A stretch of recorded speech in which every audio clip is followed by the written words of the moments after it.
അത്ര എളുപ്പമല്ല. ശ്രേയസ് അയ്യർ ആകുക എന്ന് പറയുന്നത് അത്ര എളുപ്പമല്ല.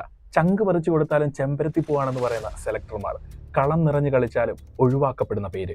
ഇന്ത്യയുടെ ഇത്തവണത്തെ ഏഷ്യ കപ്പ് ടീം മോശമാണെന്ന് ഒരു അഭിപ്രായമില്ല. ഗംഭീര ടീമാണ്. പക്ഷേ നിരന്തരം ശ്രേയസ് അയ്യർ എന്ന് പറയുന്ന പേര് മികച്ച പ്രകടനങ്ങൾ ഉണ്ടായിട്ട് പോലും ഒഴിവാക്കപ്പെടുന്നത് എന്തുകൊണ്ടാണെന്ന് ഒരു സംശയം തോന്നിപ്പോവാണ്. ചാമ്പ്യൻസ് ട്രോഫിയിൽ ഇന്ത്യൻ മധ്യനിരയുടെ നട്ടലായിരുന്നു അയാൾ. KKRന് കപ്പ് നൽകിയ ക്യാപ്റ്റൻ, പഞ്ചാബിനെ വർഷങ്ങൾക്ക് ശേഷം ഫൈനലിലേക്ക് എത്തിച്ച ക്യാപ്റ്റൻ. അങ്ങനെ ഒരു പെർഫെക്റ്റ് ക്യാപ്റ്റൻ മെറ്റീരിയൽ ആണെന്ന് ലോകം വാഴ്ത്തിക്കൊണ്ടിരുന്ന പേര്. ഇന്റർനാഷണൽ മാച്ചുകളിൽ കിട്ടിയ അവസരങ്ങളിലൊക്കെ ഗംഭീര പ്രകടനങ്ങളോടൊപ്പം ഡൊമസ്റ്റിക് മാച്ചുകളിലും കളം നിറഞ്ഞുള്ള പ്രകടനങ്ങൾ. പക്ഷെ അതൊന്നും പലരും കണ്ടില്ല, കണ്ണടച്ചു.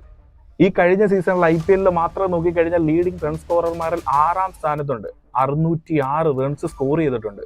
സ്റ്റാറ്റുകൾ പറയുന്നില്ല, കഥകൾ പറയുന്നില്ല. പക്ഷെ Irfan Pathan Asian cup team selection കഴിഞ്ഞ് പറഞ്ഞ വാക്കുകൾ കടമെടുക്കുകയാണ്. ശ്രേയസ് അയ്യർ ഒരു തരത്തിലും നിരാശനാകേണ്ട കാര്യമില്ല. കാരണം അദ്ദേഹം ഇന്ത്യൻ ടീമിലേക്ക് ഉറപ്പായിട്ടും മടങ്ങിയെത്തും. വെറും താരമായിട്ടല്ല, ഇന്ത്യൻ ടീമിന്റെ ലീഡർഷിപ്പ് ഗ്രൂപ്പിൽ ശ്രേയസ് അയ്യറിന്റെ പേര് തിളങ്ങി നിൽക്കും. കാരണം അവന്റെ കയ്യിൽ ഒരു ഐറ്റം ഉണ്ട്: പെർഫോമൻസ്.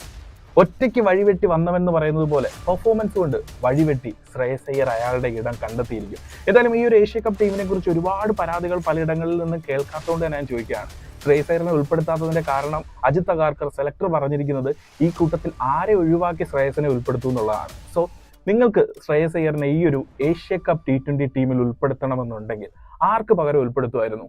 കമന്റ് ബോക്സിൽ പറയണേ.